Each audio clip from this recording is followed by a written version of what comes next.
பாண்டியனுக்கு எல்லாரும் மாற்றி மாற்றி ஏதாச்சும் ஒரு ஷாக்கு மேலே ஷாக் கொடுத்துட்டே இருக்காங்கிற நிலமையில் இப்போ புதுசாக வந்து பார்த்திங்க அப்படின்னா அடுத்த கட்டமாக இப்போ வந்து சரவணனுக்கும் ஷாக் கிடைக்குது.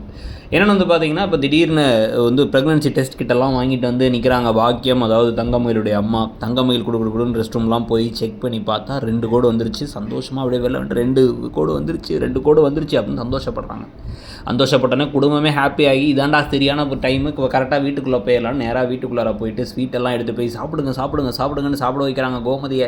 இந்த பக்கம் வந்து சரவணன் வந்தோன்னே அவங்கள போய் மாமனார் போய் கட்டி பிடிச்சி முத்தம்லாம் கொடுக்குறாரு.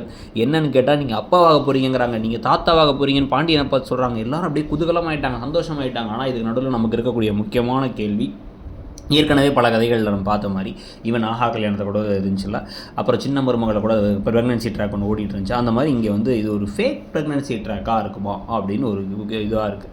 அதாவது வேறு வழியே இல்லை, தங்கமயிலுக்கு 2 நாளுக்கு அங்கே போகணும், இவர் வந்து பேசவே மாட்டுறாரு, அப்போ ஒரே வழி நம்ம இதுதான் அப்படின்னு சொல்கிறாங்களா, இல்லை இது வந்து ஒரு ஹாப்பி ஆக்சிடெண்ட்டாக, அதாவது கரெக்டான டைமில் கரெக்டான விஷயம் நடந்துருச்சு இவங்களுக்கு அப்படிங்கிற மாதிரி நடந்துருச்சாங்கிறது இருக்குது. ஒருவேளை அவங்க பொய் சொன்னாங்க அப்படின்னா ஏற்கனவே அவங்களுடைய லிஸ்ட் ஆஃப் பொய்களில் இன்னும் ஒரு பெரிய பொய்யாக சேர்ந்துடும். ஏன்னா சரவணன் அவங்களுடைய பொய்யெல்லாம் மன்னிச்சு ஏற்றுக்கிறதுக்கு ஒரே ஒரு ரீசனாக இருக்க போகிறது நம்ம வாரிசு அவங்க வயிற்றில் வளர்கிறாங்க அப்படிங்கிறது தான்.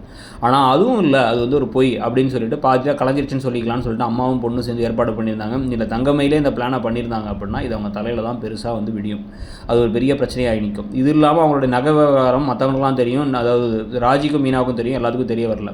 அவங்களுடைய வயசு விவகாரம் ப்ளஸ் சொந்தக்காரங்களை பற்றிய விஷயங்கள் இதெல்லாம் அடுத்தடுத்து தெரிய வந்தால் இன்னும் பல பிரச்சனைகள் காத்துக்கிட்டு இருக்குது.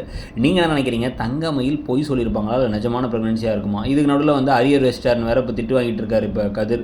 அவர் அரியரை கிளியர் பண்ணுறது, அதுக்கப்புறம் வந்து கடையில் வேலை பார்க்குற மாதிரி சந்தர்ப்ப சூழ்நிலை ஏற்பட போதா என்ன ஏதுங்கிறதையும் பார்க்கணும்.